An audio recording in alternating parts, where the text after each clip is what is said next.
and welcome to another episode of the Marco Podcast. On today's episode, we are going to talk about those out of control emails and how to keep them manageable.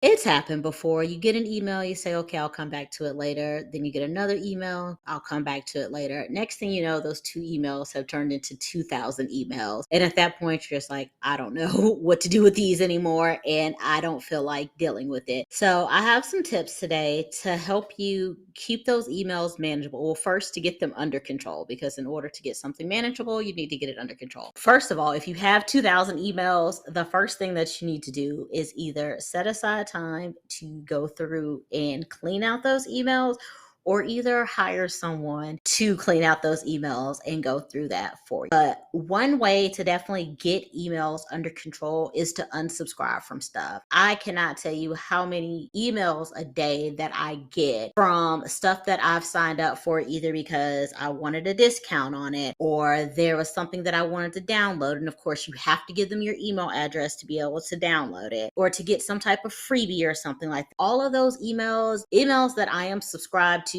or stuff that has gotten places that have gotten my email address, stores, when you go in, they're like, oh, give us your email address. Those probably account for a good 90 to 95% of the emails that I get. And I just started unsubscribing from them, because if I don't need them, there's no point in them cluttering up my inbox every single day. And some of these places email you multiple times a day or multiple times a week.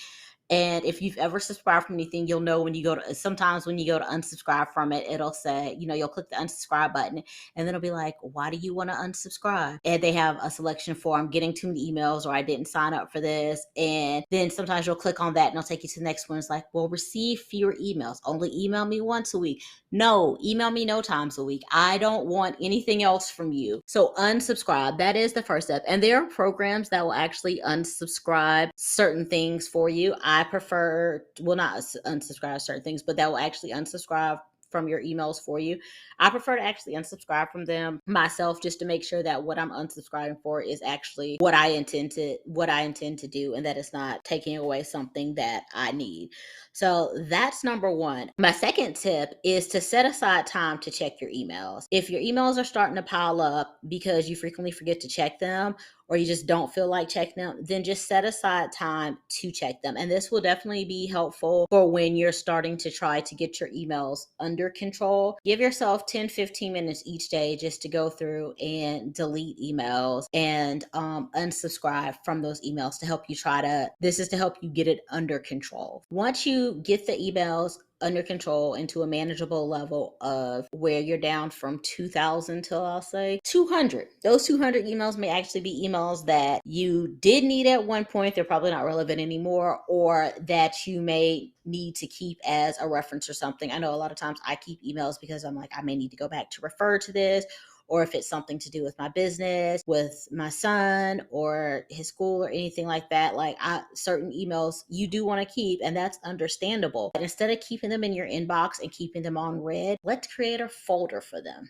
So folders and filters are my first tip on how to keep your email manageable. They're your friend. Use them. They are there for a reason. And if you use Gmail, they actually changed their folders. Instead of calling them folders, they now call them labels. Completely confused me when I was first going in there, and I was like, well, where are the folders at? And I was like, what is a label? And then I realized, I said, oh, this is what they want to do now. I don't know why we can't just call it a folder. But anyhow, the instructions that I'm kind of going to walk through or tell you how to do is based on creating a filter for a label in Gmail. I'm sure the other email subscription domains are kind of the same, but I use Gmail more than I use the other one. So that's what I'm giving you the steps based off of. So what you'll do to create an email filter in Gmail is you're going to go to the search bar, and there'll be 3 little dots on the side. Well, theirs aren't dots. Theirs are lines. So it'll be 3 lines on the side of it, and you'll get a drop down box. And then from that box, you can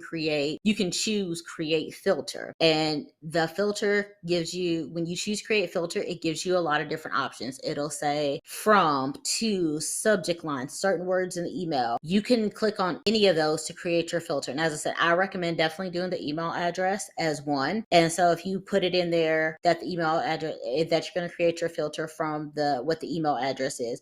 Then it'll take you to another screen. And so what you'll want to do to make sure that you're not clogging up your inbox, or sorry, what you'll want to do to make sure that the message is going to the folder that you created but not clogging up your inbox, is you're going to want to click the first button that says skip the inbox, archive it. And now the next part is very important. When you do that, you'll want to click on the apply label. So if it's for school, you want to click school label, and then you'll click, well, I'm sorry, let me take it back. You'll want to click on the button that says apply the label. And when you click on that button, then a drop down box will come.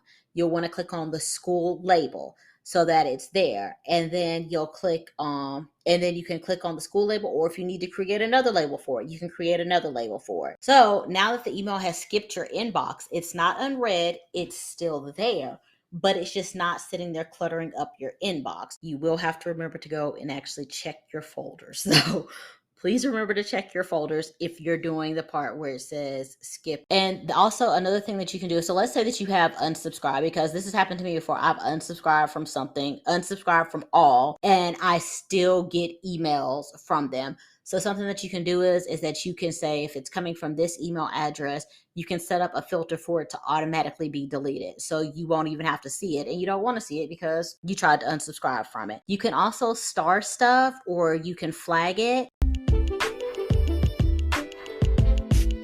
Hey everyone, I just want to take a quick break from this week's episode to tell you about Amazon's latest best-selling book, Healing Past Wounds, Redefining Your Now by Living Free from Trauma, Shame, and Unforgiveness, shares how Jessica C. Williams went from struggling with past wounds. Jessica digs deep into her past to bring you hope, healing, and a savior to break the silence from generational trauma, shame, and pain. Jessica's wisdom stems from personal accounts of a once silent voice bearing deep unhealed wounds and full of emotions that took away her security and support. She shares what God did for her and what he will do for you if you allow him. In this powerful book, you will discover how to approach your healing process, discover what TRU stands for, know the truth from God's word and how to apply it to your life, know how to use your voice as you exercise your faith. Healing Past Wounds understands your wounded past and is written to help you move forward with God's complete healing. You can get this book on Amazon, or you can get it at www.warriorwomenic.com.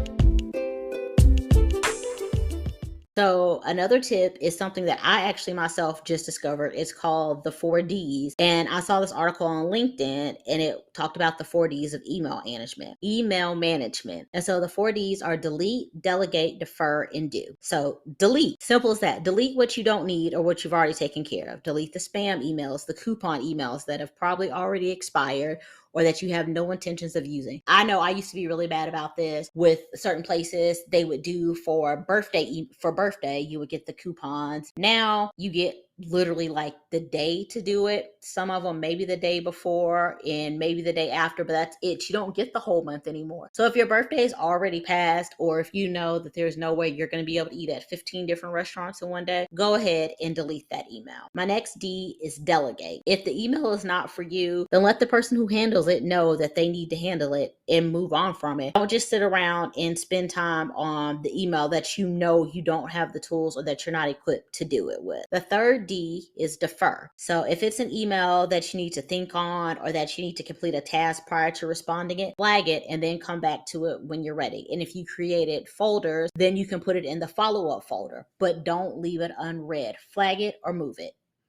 And the fourth D is do. So as Nike says, just do it. If the email will not take up too much of your time, or if it's something that you can just respond to really quickly, just go ahead and respond to the email, be done with it, file it in a folder if you need to, or delete the email, but don't let it sit there on red when it's going to take you 2 minutes to finish it. My last tip is to create email templates. So if you have emails that you have a common response to, or that you're frequently saying pretty much the same thing, just create a template for the email, and you'll be able to pop that right into your response. And therefore you're saving your time, you're saving yourself time on typing up the response. But make sure that you put like the correct name or greeting into it when you're copying and pasting that. Those are my tips. And just some suggestions on how to get your email to get it under control and then to get it to a manageable state. Let's recap. To help get your emails under control, unsubscribe from things that are no longer serving you or that you no longer need, and set aside time to check your emails. To keep your emails manageable, create folders and filters, create email templates, and remember the 4 Ds: delete, delegate, defer, and do. Thank you for listening. Please make sure to follow and rate the podcast whenever you listen.